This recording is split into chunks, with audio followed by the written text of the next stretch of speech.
अजित पवारांच्या राष्ट्रवादी काँग्रेसमधील अंतर्गत गटबाजी आणि पदोपदी होणाऱ्या अपमानामुळे नाराज असलेल्या पुण्याच्या आक्रमक नेत्या रुपाली ठोंबरे पाटील यांनी अखेर पक्षाच्या शहर कार्याध्यक्ष पदाचा राजीनामा दिला असल्याची माहिती समोर येते।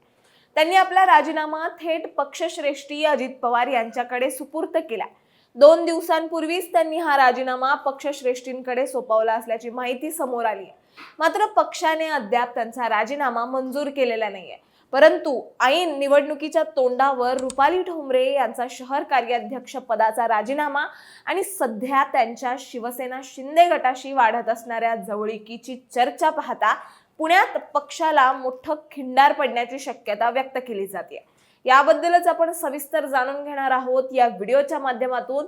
दरम्यान तुम्ही चॅनलवर नवे आला असाल तर इकडे खाली दिसत असलेल्या सबस्क्राइब बटनवर लगेच क्लिक करा।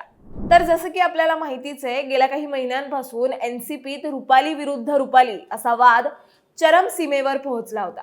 रुपाली पाटील यांनी फलटण उपजिल्हा रुग्णालयातील महिला डॉक्टर प्रकरणात अत्यंत आक्रमक भूमिका घेतली होती। या प्रकरणी त्यांनी थेट राज्य महिला आयोगाच्या अध्यक्षा रुपाली चाकणकर यांच्यावर मृत महिला डॉक्टरचे चारित्र्य हनन करण्याचा आरोप केले होते। आता चाकणकर या राष्ट्रवादीच्याच नेत्या, त्यामुळे रुपाली पाटील यांच्या आरोपांमुळे एक प्रकारे राष्ट्रवादीचीच गोची झाली होती। त्यामुळे पक्षाने रुपाली पाटील यांना कारणे दाखवा नोटीसही बजावली होती आणि या नोटिशीला पाटील यांनी कायदेशीर उत्तर देण्याचं सुतोवाच केलं होतं। पण त्यांचं उत्तर मिळण्यापूर्वीच पक्षाने त्यांची प्रवक्ते पदावरून हकालपट्टी केली। तेव्हापासून त्या पक्षात नाराज होत्या आणि आता त्यांची हीच नाराजी त्यांना शिंदे गटाच्या उंबरठ्यावर घेऊन आल्याचं बोललं जात आहे। अगदी काही दिवसांपूर्वीच रुपाली पाटील यांनी उपमुख्यमंत्री एकनाथ शिंदे यांचे सुपुत्र खासदार श्रीकांत शिंदे यांची मुंबईत भेट घेतली होती। या भेटीवेळी त्यांच्यासोबत काँग्रेसच्या संगीता तिवारी आणि शिंदे गटाच्या शर्मिष्ठा येवले देखील उपस्थित होत्या। दरम्यान श्रीकांत शिंदे यांच्या भेटीनंतर प्रसार माध्यमांशी बोलताना रुपाली ठोंबरे यांनी पक्षांतराचे संकेत दिले होते।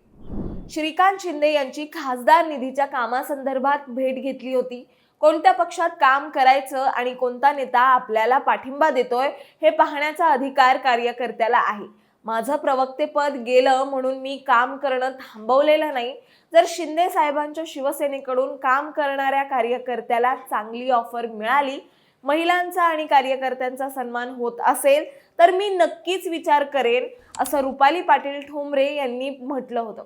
आता याच पार्श्वभूमीवर रुपाली ठोंबरे पाटील यांनी पदाचा राजीनामा दिल्याने त्या लवकरच आता एकनाथ शिंदे यांच्या शिवसेनेत प्रवेश करणार असल्याचं बोललं जात आहे। त्यामुळे रुपाली पाटलांच्या या निर्णयामुळे आणि निवडणुकीच्या तोंडावर पुण्यात अजित पवार गटाला मोठं खिंडार पडण्याची शक्यता आहे।